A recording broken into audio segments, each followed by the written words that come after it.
Some new legislation could make a Northwest Wisconsin destination a national park. While many may be excited about that prospect, some folks in Bayfield are concerned about the change. In Northern News Now's Rob Coles heard from people who've got some questions about the next chapter for the Apostle Islands.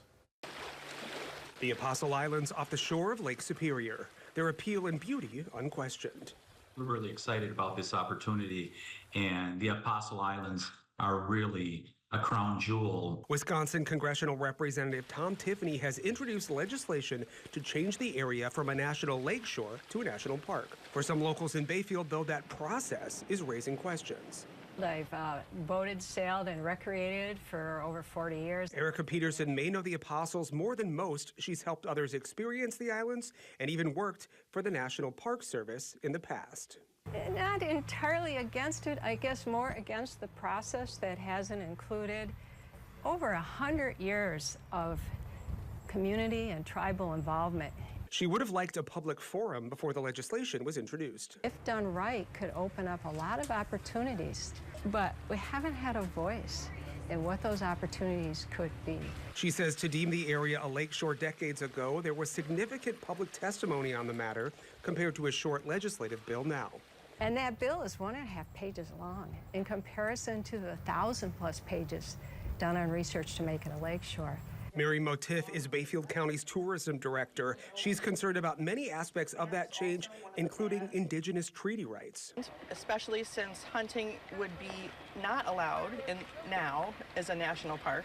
Motif recognizes the potential for opportunity, but worries there may not be enough infrastructure, local staffing, and even housing to accommodate the workforce necessary to make a national park safe and enjoyable for those who travel to the area.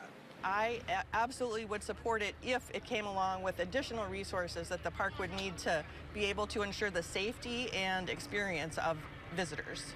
In Bayfield, Rob Coles, Northern News Now. Yeah, very interesting debate there.